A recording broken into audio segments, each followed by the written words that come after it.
লড়াইটা হচ্ছে, প্রতিবাদটা হচ্ছে ইসিআই এর বিরুদ্ধে।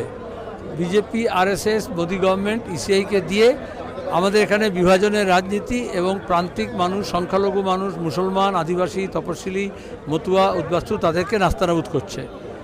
এত 61 লক্ষ লোককে বলছে লজিক্যাল ডিসক্রিমিনেশনে বার করে রেখে দিয়েছে, তার আগে অনেককে ডিলিট করেছে। তাহলে সেখানে দাঁড়িয়ে লড়াইটা যখন ইসিআইয়ের বিরুদ্ধে, তখন রাজ্য সরকার, মমতা সরকার, পুলিশ মন্ত্রী মমতা, সে পুলিশকে দিয়ে এখানে আটকে দিচ্ছে। এটা আজকে নয়, তুমি দেখবে যখনই ওয়াকফ নিয়ে, ওবিসিএ নিয়ে, সিএনআরসি নিয়ে, এমনকি নূপুর শর্মার অপমানজনক কথার বিরুদ্ধে যখন বিক্ষোভ হয়েছে, মমতা বলেছেন দিল্লি যাও, এখানে করবে না, আর নিজে কিন্তু ধরনের এখানে দিচ্ছে। তাহলে প্রতিবাদটা মানুষ করবে, উনি বললেন না সরকার করবে, আর এই সরকার করতে গিয়ে আসলে দালালি করে। এটা আজকে এটা প্রমাণিত হচ্ছে।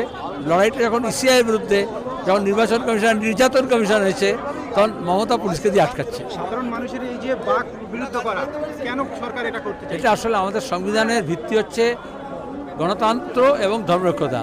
তাহলে গণতান্ত্রিক ধর্মনিরপেক্ষতা ব্যবস্থাকে আরএসএস ভেঙে দিয়ে একটা হিন্দু রাষ্ট্র নাম করে একটা ফাসিস্ট রাষ্ট্র তৈরি করতে চাইছে।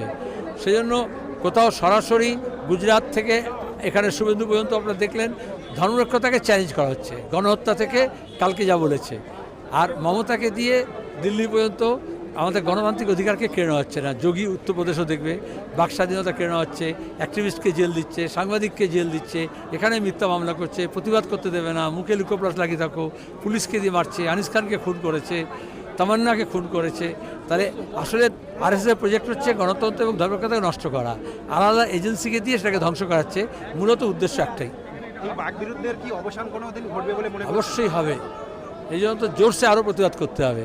যত অন্ধকার গাঢ় হবে, তত বেশি আলোর সন্ধানে লড়াই করতে হবে।